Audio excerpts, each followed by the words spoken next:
યાત્રાધામ ડાકોરના ગોમતી તળાવનો એક video viral થયો છે। ગોમતી તળાવમાં લોકો ધૂણતા અને વિધિ કરતા જોવા મળ્યા।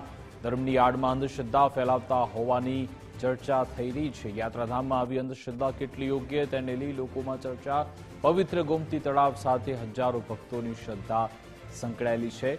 ભક્તોની શ્રદ્ધા વચ્ચે અંધશ્રદ્ધા ફેલાવનાર કોણ તેવી ચર્ચા। ગોમતીજીમાં સ્નાન કરવાનું પણ અનેરું મહત્વ છે। યાત્રાધામ ડાકોરમાં ગોમતી તળાવનો વિડીયો વાયરલ થયો, જ્યાં ગોમતી તળાવમાં લોકો ધૂણી રહ્યા છે। કેટલીક વિધિ પણ કરવામાં આવી રહી છે। અહીંયા અંધશ્રદ્ધા ફેલાવવામાં આવી રહી છે, તેને લઈને પણ ચર્ચા થઈ રહી છે। આ જગ્યાએ વધુ વિગત આપશે ફોન લાઈન પર કિશન રાઠોડ જોડાઈ ગયા છે। કિશન, આખો આ મામલો શું છે, શું લોકચર્ચા છે?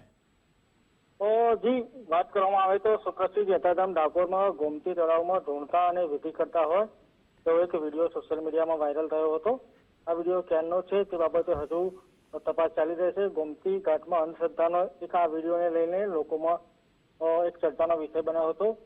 ડાકોરમાં આસ્થાનું ધામ છે, રાજા રણછોડના લોકો દર્શન કરવા આવતા હોય છે, ત્યારે ધર્મની આડમાં કેટલાક લોકો અંધશ્રદ્ધા ફેલાવી રહ્યા અને ધંધો કરતા હોય તેવી લોકો દ્વારા ચર્ચા કરવામાં આવી હતી। પ્રસિદ્ધ યાત્રાધામમાં આવી અંધશ્રદ્ધા ફેલાવી કેટલી યોગ્ય છે તે બાબતે લોકોમાં પણ ચર્ચા થઈ છે। આ બાબતે સ્થાનિક લોકોનું કહેવું છે કે યોગ્ય કાર્યવાહી કરવી જોઈએ। જી બિલકુલ, આભાર તમામ જાણકારી આપવા બદલ।